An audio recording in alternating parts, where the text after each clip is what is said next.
Orang-orang dari Sekte Tianlang, di dalam kabut putih, tidak ada yang berani bergerak untuk sementara waktu, karena mereka tidak dapat membedakan antara kenyataan dan ilusi. Kakak, tolong pikirkan cara, kami tidak berani bergerak lagi. Seseorang berteriak dengan keras. Ya, saya tidak berani bergerak. Ada seseorang di depan saya. Saya tidak tahu apakah itu ilusi.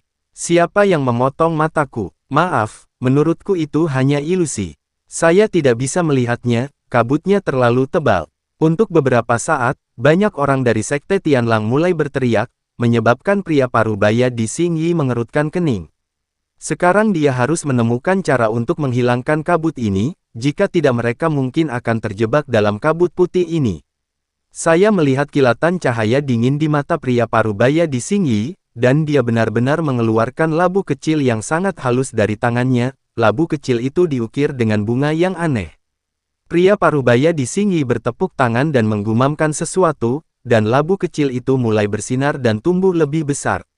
Ketika labu kecil itu menjadi seukuran ember, pria parubaya di Xingyi membuka labu itu, dan kekuatan isapnya melonjak seperti orang gila, langsung menyedot kabut putih.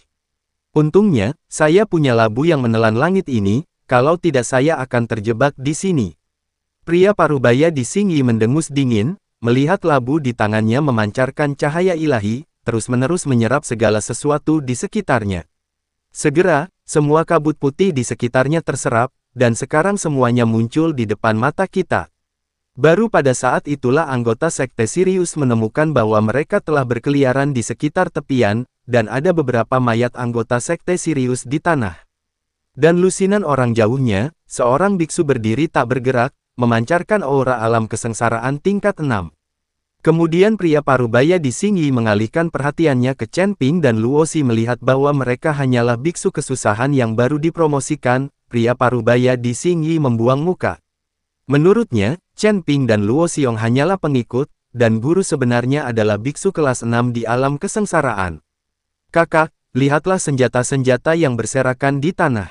Semuanya pasti senjata ajaib. Kita akan mengembangkannya. Seorang anggota Sekte Sirius melihat senjata di tanah dan berteriak dengan semangat. Jangan terlalu senang dulu, karena pihak lain begitu acuh tak acuh, dia harus bersiap. Kita tidak boleh gegabah. Pria parubaya di Xingyi mengerutkan kening dan berkata. Mereka bergegas ke dalam kabut putih dengan linglung, dan akibatnya beberapa orang tewas. Dia tidak bisa gegabah sekarang, karena pihak lain tidak bergerak, itu membuktikan bahwa dia tidak takut pada mereka. Rekan Tao, Anda berasal dari sekte mana? Kami, Sekte Tianlang, tidak ingin menjadi musuh Anda, dan saya harap Anda tidak salah paham. Pria parubaya berbaju hijau mengambil 2 langkah ke depan dan kemudian berkata kepada biksu tingkat 6 di alam kesengsaraan. Tetapi kultivator kelas 6 di alam kesengsaraan tetap tidak bergerak dan bahkan tidak mengatakan sepatah kata pun, dia tampak seperti boneka. Tapi aura alam kesengsaraan tingkat 6 di tubuhnya terus-menerus dilepaskan, sepertinya sengaja memperingatkan orang-orang seperti Sekte Serigala Surgawi. Kakak laki-laki, orang ini sangat gila sehingga dia mengabaikanmu.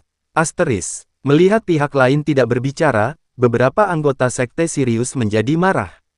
Pria parubaya di Xingyi juga mengerutkan kening dan berkata, Rekan Tao, kami hanya berhenti bicara omong kosong. Apakah kamu akan mengabaikanku bahkan jika kamu tidak melihat tuanku? Keluarlah atau pertahankan hidupmu. Kamu mengomel, tidak berani mengambil tindakan. Sebelum pria parubaya berpakaian hijau selesai berbicara, Chen Ping berkata dengan nada meremehkan. Luo Xi melirik ke arah Chen Ping dengan cepat. Dia mengerti bahwa Chen Ping mencoba menipu orang-orang dari Sekte Sirius ini. Para biksu transendensi kesengsaraan tingkat 6, yang merupakan tuan mereka, sekarang hanyalah boneka, dengan hanya aura yang keluar dari tubuh mereka, dan mereka tidak memiliki kekuatan sama sekali. Oke, kalau begitu, jangan salahkan aku karena bersikap kasar. Pria parubaya berpakaian hijau berkata, sambil memegang pedang di tangannya, dia menikam ke arah biksu yang berada di tingkat ke-6 melampaui kesengsaraan. Anggota Sekte Tianlang lainnya juga dengan gugup menatap biksu kelas 6 di alam kesengsaraan, benar-benar melupakan keberadaan Chen Ping dan Luo Xi. Lagi pula, kedua orang itu terlalu lemah, jadi mereka dilupakan. Ketika pria parubaya di Xingyi menikamnya, dia menemukan bahwa lawannya masih tidak bergerak, tanpa ekspresi di wajahnya. Semakin pihak lain berperilaku seperti ini, semakin besar tekanan pada pria parubaya di King Yi, dia benar-benar tidak tahu apa yang diandalkan pihak lain. Melihat pedang panjang di depannya, masih belum ada gerakan dari lawan, yang membuat pria parubaya berbaju hijau itu merasa tidak yakin. Bahkan anggota sekte Sirius yang menonton tampak bingung, bertanya-tanya mengapa pihak lain tidak melawan. Ah, berhentilah berpura-pura. Biarpun kamu memiliki tubuh yang tidak bisa dihancurkan, aku akan menembusmu dengan satu pedang. Pria parubaya berbaju hijau mendengus dingin dan menikamnya dengan keras. Dia mengira pihak lain pasti memiliki tubuh yang tidak bisa dihancurkan, jadi dia sangat percaya diri. Kain wol, pedang panjang itu langsung menembus tubuh biksu kelas 6 di alam kesengsaraan, langsung menusuk jantungnya. Nafas alam kesengsaraan tingkat 6 juga menghilang tanpa jejak pada saat ini. Saat ini, pria parubaya di Xing Yi sedikit tercengang. Dia benar-benar tidak mengerti, apakah kultivator kelas 6 di alam kesengsaraan ini begitu mudah untuk dibunuh. Bahkan anggota sekte Tianlang lainnya tercengang dan tidak tahu apa yang sedang terjadi. Tapi ketika pria parubaya berpakaian hijau melihat mata kusam pihak lain, dia tiba-tiba terkejut. Rusak, saya tertipu, ini boneka. Pria parubaya berbaju hijau tiba-tiba mundur, mencoba mencabut pedangnya. Tapi saat ini, sesosok tubuh telah tiba di depannya dengan kecepatan yang sangat cepat, dan kemudian cahaya pedang menebas. Pada saat kritis, pria parubaya di seluruh tubuh Xing Yi meletus dengan aura turbulen, dan kemudian membentuk penghalang di depannya. Dan sosok itu perlahan menjadi jelas, itu adalah Chen Ping yang memegang pedang pembunuh naga, menebas dengan satu pedang. Pedang pembunuh naga dengan mudah menembus penghalang, tapi saat pedang itu menembus penghalang, sisi pria parubaya di tubuh Xing Yi. Cahaya pedang direncanakan dekat dengan wajahnya, dan dia langsung memotong tangan kanan pria parubaya berbaju hijau yang memegang pedang. Setelah berteriak, pria parubaya di Xing Yi mundur dengan cepat, tidak peduli dengan senjatanya atau lengannya patah. Melihat ini, semua orang di sekte Tianlang berlari dan membantu pria parubaya berbaju hijau. Pria parubaya berbaju hijau memandang Chen Ping dengan mata dingin, dia benar-benar tidak menyangka bahwa Chen Ping, seorang biksu tingkat pertama di alam kesengsaraan, akan memiliki keberanian dan kecepatan seperti itu. Sepertinya dia telah tertipu sejak awal, protagonis di sini ternyata adalah Chen Ping, seorang biksu tingkat pertama di alam kesengsaraan. Kamu masih sangat muda, tapi kamu sangat berbahaya. Kamu sengaja membiarkan aku dibodohi dan mengambil kesempatan untuk menyerangku secara diam-diam. Kamu mengira itu adalah serangan diam-diam. Bolehkah aku membiarkanmu menang? Pria parubaya berpakaian hijau sedikit menyipitkan matanya dan berkata dengan niat membunuh di matanya. Bagaimana kamu bisa bertarung denganku sekarang karena lenganmu patah? Seperti kata pepatah, tangkap pencurinya dulu dan tangkap rajanya dulu. Tentu saja aku akan menyerangmu dulu. Dan kamu menyebutku berbahaya, tapi aku berbahaya, dan aku lebih baik dari kalian monster seperti sekte Sirius, kan? Apa kamu tidak tahu berapa banyak wanita yang telah kamu hancurkan? Kata Chen Ping dengan ekspresi muram. Nak, kamu punya nyali, tapi aku sudah mengingatmu. Bahkan jika aku tidak bisa membunuhmu di medan perang para dewa dan iblis ini, ketika medan perang para dewa dan iblis ditutup, aku akan memotongmu menjadi beberapa bagian di luar. Pria parubaya di Xing Yi mengalami patah lengan, jadi dia tidak ingin terlibat dengan Chen Ping. Meskipun ada senjata ajaib di mana-mana di sini, pasti ada harta karun lainnya, tetapi dia tahu bahwa dengan orang-orang ini dan dia terluka sekarang, harta karun ini akan menjadi bencana. Jika mereka memiliki senjata atau harta ajaib ini, seseorang pasti akan menyerang mereka. Jadi pria parubaya di Xing Yi berencana untuk menghentikan lukanya terlebih dahulu dan kemudian membuat rencana jangka panjang. Kamu ingin pergi? Apakah kamu sudah bertanya padaku? Ketika Chen Ping melihat pihak lain benar-benar pergi, dia tidak bisa menahan diri untuk tidak mendengus dingin.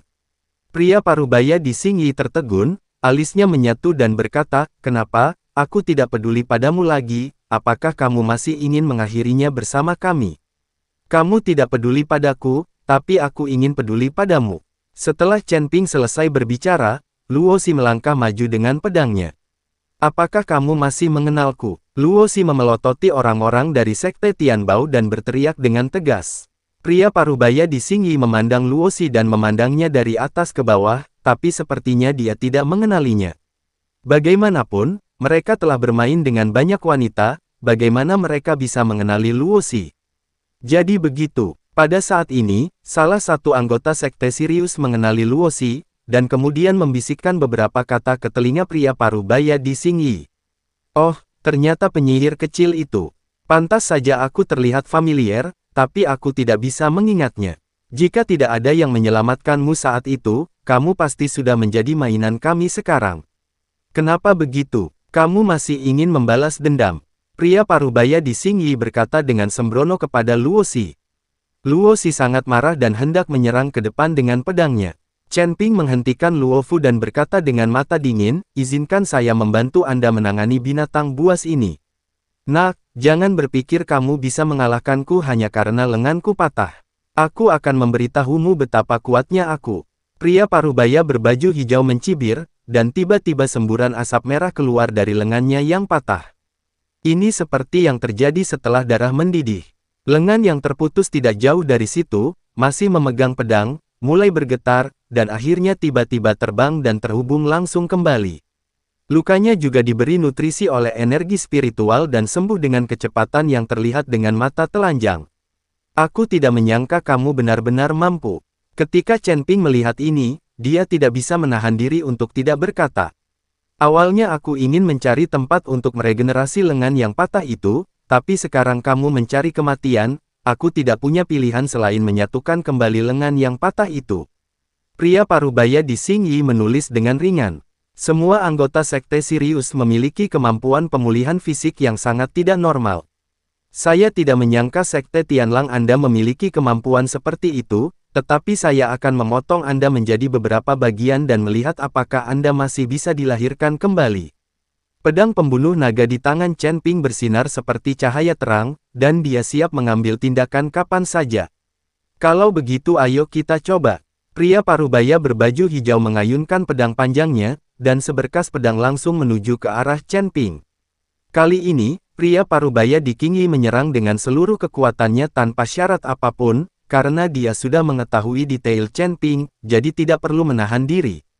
Melihat ini, Chen Ping buru-buru membalikkan tubuhnya ke satu sisi untuk menghindari pukulan tajam. Kemudian, di ruang asli di dalam tubuhnya, beberapa bintang asli bersinar pada saat yang bersamaan. Bahkan pin naga di dada Chen Ping memancarkan cahaya yang menyilaukan. Chen Ping tahu bahwa dia tidak boleh ragu, dia harus membuat keputusan cepat. Chen Ping menunjuk ke pedang pembunuh naga di tangannya, dan aliran kekuatan naga ilahi bercampur dengan berbagai aura asal mengalir ke pedang pembunuh naga. Ini, kekuatan macam apa ini?